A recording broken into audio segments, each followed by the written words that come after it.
Hello Aquarius, and welcome to my channel. My name is Nikita Antoine and I am the Oracle of Natiro. So your reading is so fabulous. I love it. In the meditation that I did before your reading, actually even in the like a few days before, I was seeing a lot of cicadas. And cicadas for me are they're very similar to the scarab energy, which speaks of creation before its creation. So it's like the potential of creation as it's like building in the void.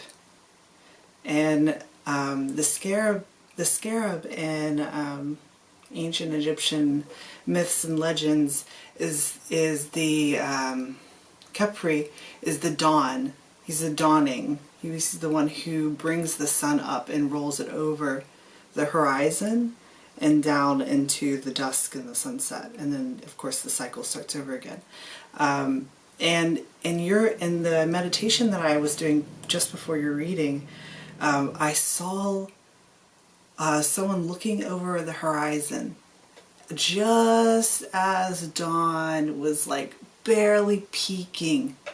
It was like the glow of dawn right before you can actually see the sun. So it was just as the clouds were starting to brighten up and you were on a sea of sand. It's really interesting.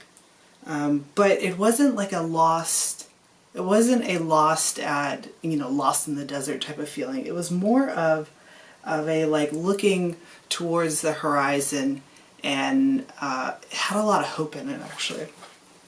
That's what it felt like. There was a lot of hope. So, oh, I always forget this. I should probably do this first, but nevertheless.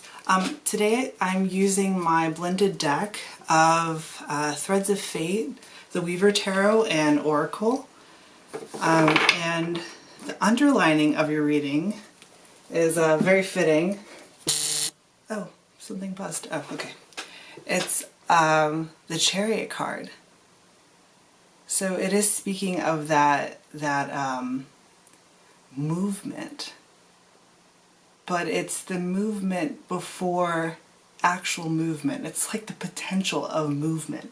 That's what it feels like. What do they call that?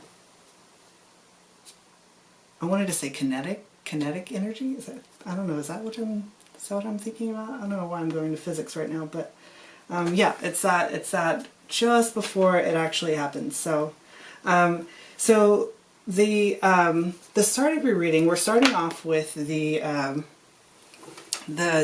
of coins, and that's such a beautiful way to start. So it's clearly having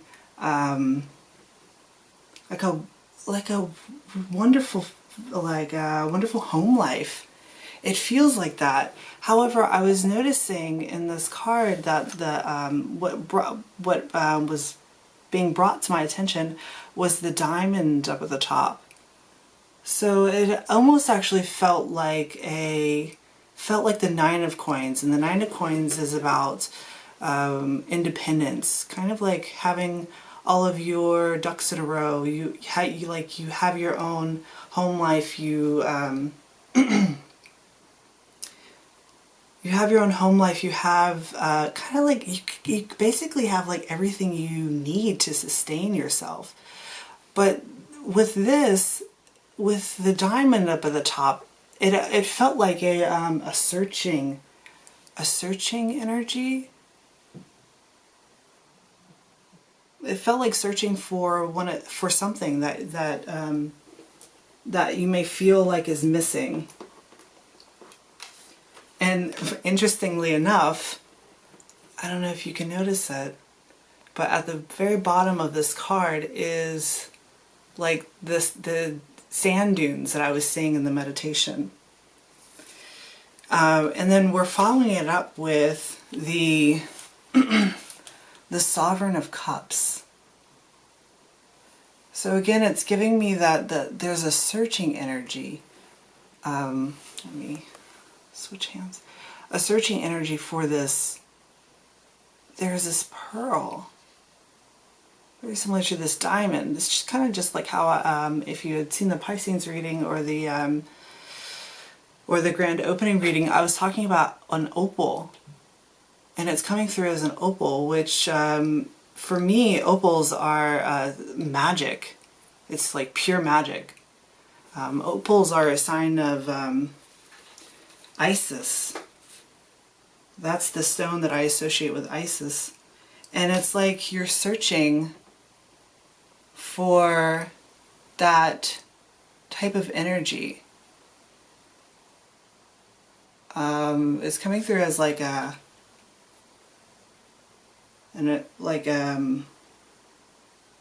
confidant, actually, like somebody that you can share your emotions with.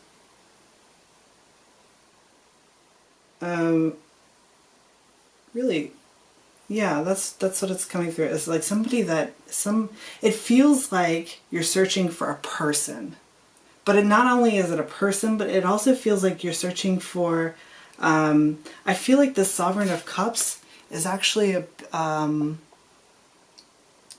like you're like something within you that that you want externalized on the outside, like externalized in your real world. And so it's like you're looking across the horizon, and you're looking for whatever this Sovereign of Cups represents for you, whatever this pearl represents for you. So followed by that, we have the Seven of Swords. So this is a really interesting setup. Let me see, how do I want to present it? So we're following it with the Seven of Swords. And I don't know, this card, I have to hold these in they're so reflective. This card, I've never seen it this way before. It came through as, if you've ever seen the Dark Crystal, it came through as the Skeksis castle. I think they call it the Spire, but that's exactly what it came through as. And it was like, oh, okay, Aquarius wants to go on a journey to the Skeksis tower in order to find something. And what you're finding is, or at least what you're hoping to find in the Skeksis tower is the Ace of Fire and Fate, the Fate card. So when I was absorbing the message before I hit record, I was like, it drew me to what the Skeksis, what do they do? They drain the essence from Gelflings. And this, to me, it felt like you're looking for your essence or your life force. Your mojo is how it was coming through.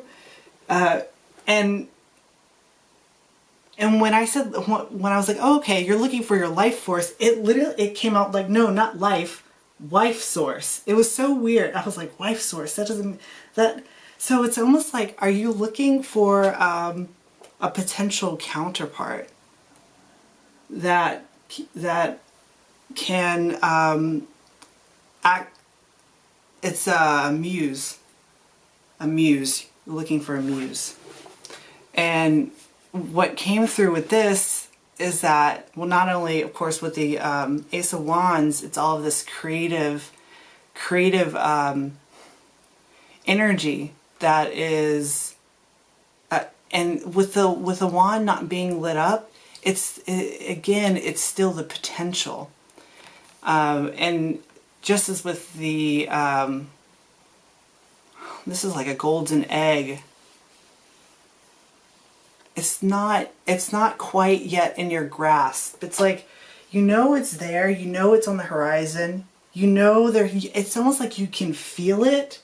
And I'm saying you can feel it because you'll see when the cards, as they come up, you'll see we have the Sage out here. It's like you can feel it. Yet what's surrounding this like, I'm just going to call it your muse, the creative force that you're looking for. What's surrounding it is that you know, the Skeksis Tower, and then the Five of Wands, which is traditionally known as conflict. And it's coming through as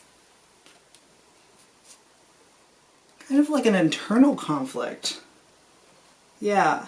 It's not, none of this feels external. This feels very much like in potential, in energetics, like kind of just like surrounding you, but it's like it's like you don't know where it is. It's like there is this hope that it is out there somewhere, but it hasn't quite, it's like you can feel it, but you can't yet see it. So it hasn't quite like come into fruition or come into grasp for you. And so we have you looking over the horizon, looking for it. And on the second row, what follows is the Strength card.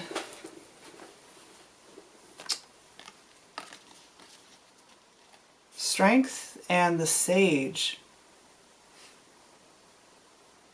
And it's just like how I was saying, it is a sense of you feel it, but it's not quite there. It's just all in potential. It's a potential energy. I mean, perhaps you're, especially with all this creative energy surrounding it, you're an artist and you just haven't, like, there's just I don't know, like a writer's block, if you will, or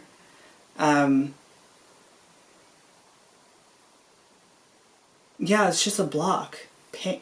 Brushes are coming to mind, so it's a block. It's just a block that is perceived as you, but really what it is that it's kind of all, because it is so energetic, it's really all coming together.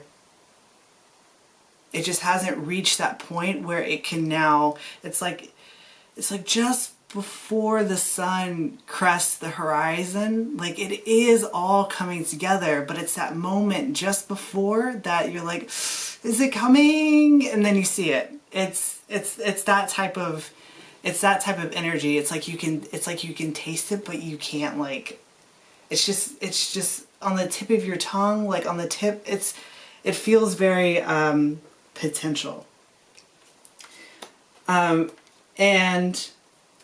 following those cards, we have so actually I'm going to, let's do this. This is actually a series. So this goes along with the Sage. Let's see. Oop.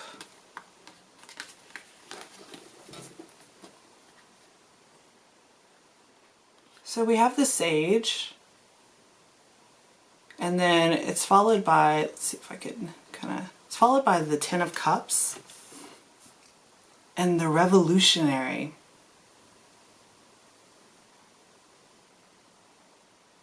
It feels like you want to do something, but the energy just isn't quite in your grasp yet.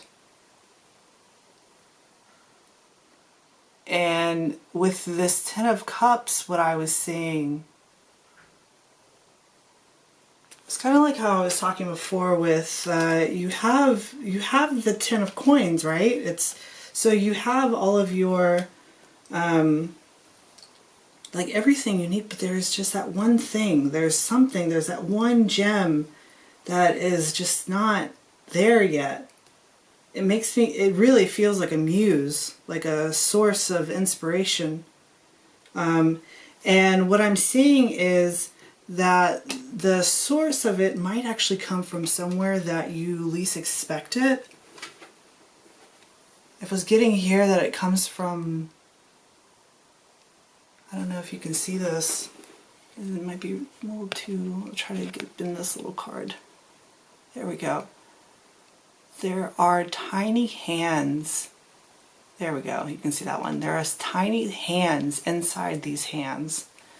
So I was seeing the outside of the hands as your hands, and the inside being of a child's hands. And so this could go one of two ways, right? Like it could be that your inner child, what you're looking for as the source of your creation is your own childlike wonder that wants to come through and just be free to express itself however it feels necessary. But then it's all that feels very small though. Small, what I mean is that doesn't feel like the majority of the energy that I'm feeling. What this really feels like for majority is that there are children that surround you. And I don't know, I mean, I don't know if they're your children, if you're a caretaker, but it's actually their energy that is helping to bring in this this essence, this life force that you feel has been kind of stripped away, you know, by the Skeksis, right? And there's all these wands that these children are holding. It's like they're showing you through their actions how to ignite your sense of passion and creativity, and being able to take that energy and then transmute it into something that is it's coming through as like a piece of art, some type of creative piece.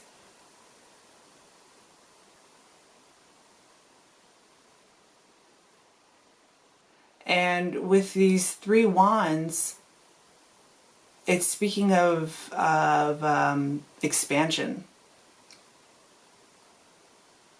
an expansion of creative energy. So that is coming from perhaps children that you know. And it's so interesting because this whole row is surrounded by Leo energy. This row, so those three cards that I just showed you, they're surrounded by the Strength card, which is ruled by Leo, and also the Sun card, which is ruled by Leo. And I can't remember exactly what house I can't remember the number. I want to say it's 8. Yeah, Leo rules the 8th house, which is the house of play, the house of laughter and joy, and just children, just being carefree and going on the adventure that crosses your mind in that moment. That's what it feels like. So it's really speaking to me that children are going to help you find this mojo, this creative force that I see. That's the thing. It doesn't feel like it's lost. It feels like it's closer than you actually think it is. And then it's like they spark you up. They spark you up with the sun energy. Like one of them is really just igniting. They're taking the literal sun and igniting your wands. It's like, this is you, right? This sage without these wands lit. Look, this one's you as well. The Ace of Wands, and they're not lit. And then this child comes in. This child comes in and lights your wands. It's that moment of that potential energy. Oh, there we go. Turning into kinetic energy. I think. I don't know. I didn't do very well in physics. But it's that click over. It's kind of like lighting a yeah, it's like lighting a match. It's like it only takes just a little bit to like, and then it's in flames and it's lit up. The spark is there. And what so on the next row we have the soul work. We should put them in order. Soul work, followed by the Conqueror of Cups. And it's like, oh, well, I guess this all really goes together. And then we're ending off with the Tower, but this is a gorgeous tower. This is, what I want to specify here is that this is not a bad tower. This is a tower that gets rid of the Skeksis castle, right? All the conflict in the Skeksis castle for like, you know, wanting to find your essence. You know, you don't want them to drain it. But so this is a tower in which, hang on, I'm making sure it's in order. It actually is appearing on my table like this. Hang on. Yes, there we go. Yes, it's appearing on my table like this. So it's like one of those children, or even perhaps your own inner childlike wonder, is coming in fast. It's like everything comes together in this split moment, and it's like you are shocked with this I want to say like it feels like epiphany, but it's, oh sorry, shit, I just stepped on my cat's tail. But it feels like an epiphany, but it's kind of like all those pieces that you had, like this crystal, okay, this crystal is all like in pieces. You know what it is? It's the crystal. It's the dark crystal, all in pieces. It's all purple and everything. It's super like unhealthy and not great. I'm not saying that you are or anything. It's just that's how it was appearing to me in my dialect with my guides. So I'm actually seeing this as this crystal is being forged together. It feels like it's being forged together. And with the soul work card, of course, it always comes through as this is your purpose, right? This creative endeavor that shocks people, that is revolutionary.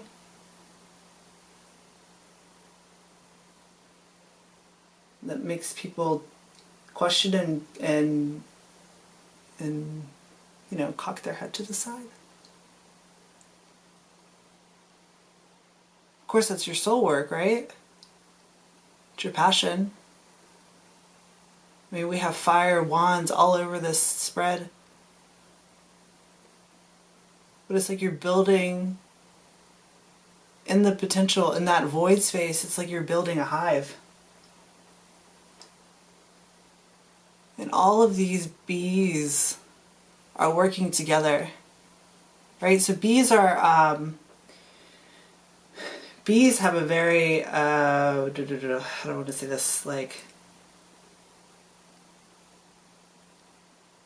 gonna say like a 5D, but it's, yeah, like a higher consciousness, right? Like they you know, it's like impossible for them to fly and everything. And it's like you're pulling things. I mean, I don't know if you, I mean, I think you do know. You would know if you know, you know.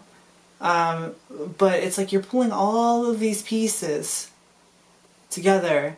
And it's like you're missing that one. Oh my God, that's what it is. You're missing the shard. I love this when this happens. It's like you're missing that one little shard. Wasn't the dark crystal? The dark crystal is missing the shard that it needed to be forged back together. That's what this oh my God, I'm super excited. So that's what's happening here, is like you're receiving that crystal, that shard, that it's being brought to you. And I believe that it is being brought to you by so right above the Conqueror of Cups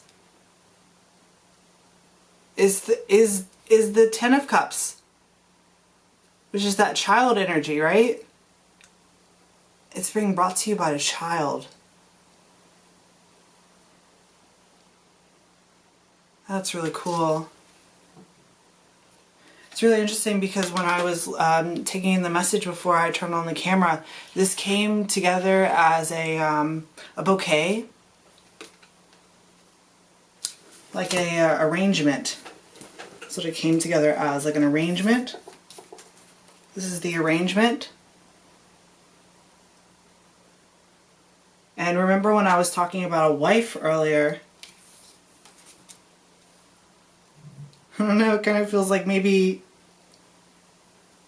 see, because it's so energetic, it almost feels like perhaps maybe you're daydreaming about giving a future potential muse a bouquet of flowers. This is so sweet. It's really cute. It feels so good. And don't children always give you the best, like, wisdom, because it's so pure and innocent. It's not, it doesn't have the Skeksis energy surrounding it, right? It's like the little Fizgets. Oh my gosh, this is such a wonderful reading. Oh goodness, I love it. Okay, so I'm gonna go ahead and start pulling cards for the extended. So if this resonated with you, please join me in the extended. We'll see if there's any guidance. Of course there is guidance. There's always guidance. Yeah, I'll see you in the extended, and if not, I'll see you next time, Aquarius. Thank you so much for watching.